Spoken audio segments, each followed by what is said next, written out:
जय श्री महाकाल दोस्तों, स्वागत है आपका ट्रेडर के फॉर्म में। तो आज के इस वीडियो में हम करने वाले मिड कैप निफ्टी का एनालिसिस और देखने वाले कल का दिन गैप अप हो सकता है, गैप डाउन हो सकता है और गैप डाउन में हमारा क्या प्लानिंग रहनी चाहिए, कौन सी रेंज हमारे लिए इंपॉर्टेंट हो सकती है और मार्केट में हमारे लिए क्या टारगेट्स निकल के आ सकते हैं। तो वीडियो एंड तक जरूर देखिएगा। और अगर आपने अभी तक आपके भाई के चैनल को सब्सक्राइब नहीं करा होगा तो जाइए फटाफट सब्सक्राइब कर दीजिए, क्योंकि आपका भाई जल्दी से जल्दी महाशिवरात्रि के अवसर पर लाइव स्ट्रीमिंग स्टार्ट करने वाला है। तो जाइए फटाफट सब्सक्राइब कर दीजिए ताकि आप आपके भाई के साथ में लाइव स्ट्रीम पे जुड़ पाए। तो चलिए शुरू करते हैं mid cap Nifty analysis video.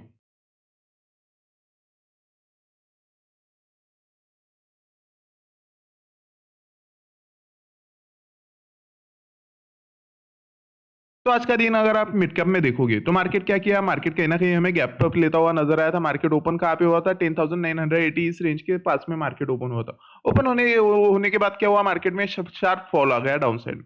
Down side में फॉल आने के बाद मार्केट क्या किया, एक सपोर्ट जोन से रिजेक्शन लिया जो कि हमारे पास में अवेलेबल था 10,940। यहाँ से मार्केट ने रिजेक्शन लिया और रिजेक्शन लेने के बाद आप यहाँ पे अगर देखते तो यहाँ पे क्या बना था, एक हैमर कैंडल स्टिक बना था। मतलब यहाँ पे हमारे दो कंफर्मेशन थे, वो बिल्कुल भी थे। दो कंफर्मेशन का से यहाँ पे हमारा एक स्ट्रॉन्ग सपोर्ट जोन था। स्ट्रॉन्ग सपोर्ट जोन क्यों, क्योंकि आपको यहाँ पे जितनी भी भारी देखोगे यहाँ से मार्केट ने एक अच्छा खासा मूवमेंट अप साइड में लिया हुआ है। तो हमारा डाउन साइड में एक सपोर्ट जोन था, सेकंड हमारा कंफर्मेशन था, यहाँ पे हमारा 20 मूविंग एवरेज क्रॉस ओवर था। उसके बाद में हमारा थर्ड कंफर्मेशन कैंडलस्टिक पैटर्न था, जो कि एक हैमर कैंडलस्टिक पैटर्न है जो एक रिवर्स करता है हमारी डायरेक्शन को। तो उसके बाद में जैसे मार्केट में हैमर बना, उसके बाद में आप देखोगे यहाँ पे रिटेलर्स को क्या किया, मार्केट ने ट्रैप किया। मतलब यहाँ पे जो लोग जो मतलब इम्पेशंस वाले लोग होते हैं उनको मार्केट ने क्या किया, ट्रैप किया। कैसे ट्रैप किया, यहाँ से अप साइड में गया, अप साइड में जाने के बाद यहाँ पे क्या दिखाया उसने, सेलिंग दिखाया। यहाँ से मार्केट में क्या हुआ, सेलिंग ऑर्डर पंच हुआ। सेलिंग ऑर्डर जैसे ही पंच हुआ आप देखोगे मार्केट क्या हुआ, डाउन साइड में है।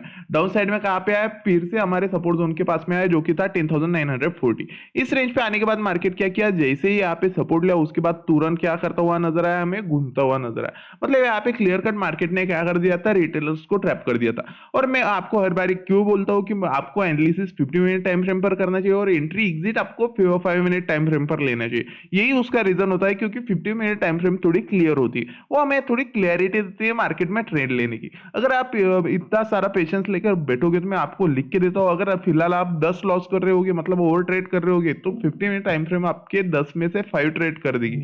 और अगर आप सही से अच्छा ट्रेड करोगे तो मैं तो बोलता हूँ दिन के 2 ही ट्रेड इनफ होते।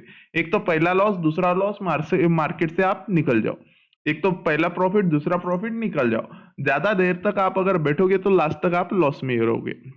तो उसके बाद में आप देखोगे मार्केट ने क्या किया, रिटेलर्स को ट्रैप किया और अपसाइड में गया। अपसाइड में जाने के बाद आप अगर यहाँ पे घोर से देखोगे तो मार्केट क्या किया, हमें कहीं ना कहीं रेजिस्टेंस से रिजेक्शन लेता हुआ नजर आया। अब रेजिस्टेंस यही क्यों था हमारे पास में, क्योंकि प्रीवियस टाइम आप देखोगे मार्केट गैप अप हुआ था, गैप अप के बाद मार्केट में शार्प सेलिंग आया था।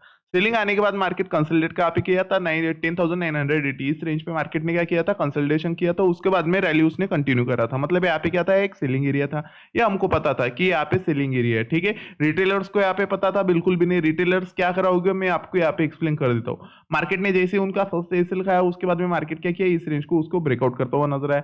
जैसे ब्रेकआउट हुआ वो इंपेशंस लोग क्या कर दिए होंगे, यहाँ पे उन्होंने सीधा सीधा आपको लिख के देते हो गए होंगे बाइंग साइड में। बाइंग साइड में जैसे ही आप देखोगे यहाँ पे क्या हुआ, सेलर्स ने डाउन साइड में पुश किया। पुश करने के बाद जैसे मार्केट ने सेलर सेलिंग अटेम्प्ट आया, उसके बाद आप देखोगे मार्केट पूरी तरह से क्या हो गया, इस रेंज में हमें फंसता हुआ नजर आया। मतलब यहाँ पे क्या है, यहाँ पे हमें कहीं ना कहीं सेलर्स और बायर्स की जो पावर है वो सेम दिखाई दे रही है। मतलब पूरी तरह से मार्केट इस ट्रेड के बाद में पूरी तरह से क्या हुआ था, साइडवेज हुआ था। मतलब यहाँ पे हमें क्लियर कट सेलिंग और बाइंग पावर सेम दिख रहे।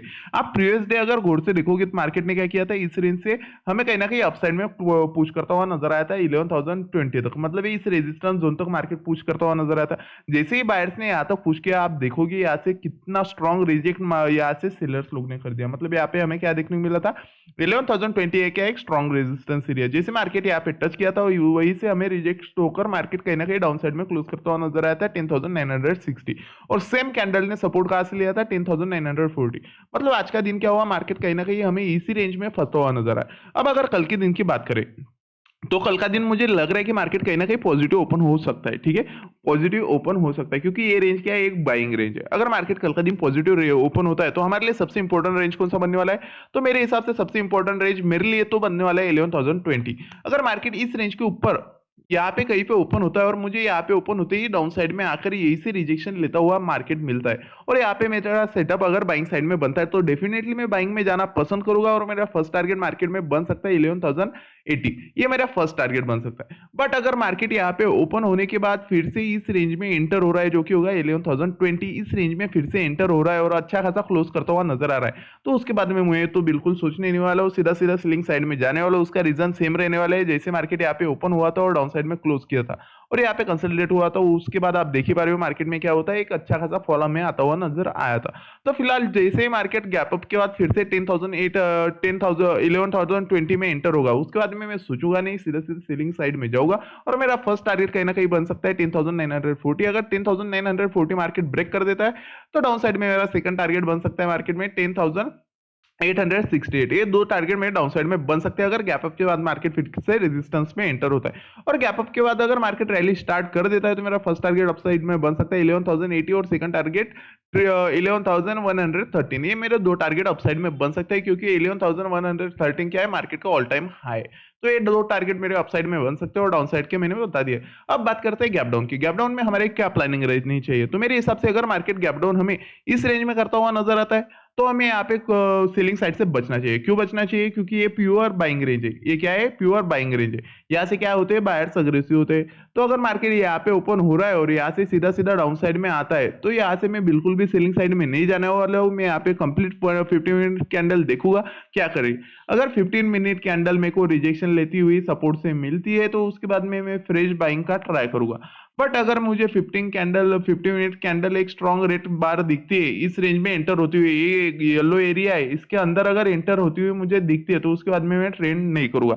मैं ट्रेड तभी करूंगा एक तो एक कैंडल डाउन साइड में ब्रेकआउट दे, एक तो अप साइड में रिजेक्शन लेकर निकल जाए।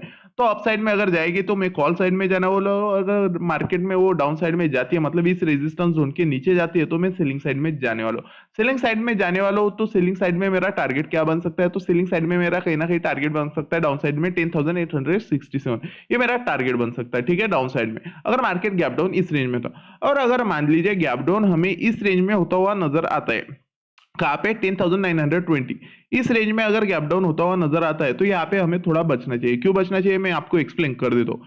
यहाँ से क्या है आप देखोगे तो ये क्या है, एक स्ट्रॉन्ग रेंज है हमारे लिए। 10,800 क्या है हमारे लिए, 900 क्या है हमारे लिए, एक स्ट्रॉन्ग रेंज है। क्यों स्ट्रॉन्ग रेंज है, यहाँ से आप देखोगे मार्केट कितना पावर गैप अप हुआ था। अगर मार्केट यहाँ पे गैप डाउन हो रहा है और डाउन साइड से यहाँ पे आपको रिजेक्शन लेता हुआ मिलता है और आप यहाँ से सेलिंग अपॉर्चुनिटी में बैठे होगे तो आपको लिख के देता हूँ मार्केट यहाँ से एकदम से ऐसे भाग सकता है अप साइड में। तो फिलहाल मेरे हिसाब से मार्केट अगर 10,920 इस रेंज के नीचे यहाँ पे कहीं पे ओपन होता है तो यहाँ पे आपको कामफुली बस वेट करना है। अगर आपको ट्रेड अपॉर्चुनिटी सेलिंग साइड में मिलती है तभी करना है। अगर जबरन आप ट्रेड करोगे तो आप यहाँ पे ट्रैप हो सकते हो, क्योंकि मार्केट में यहाँ पे क्या है, प्योर श्योर शॉट हमें क्या देखने को मिल रहा है, एक बाइंग प्रेशर मार्केट में बनता हुआ देखने को मिल रहा है।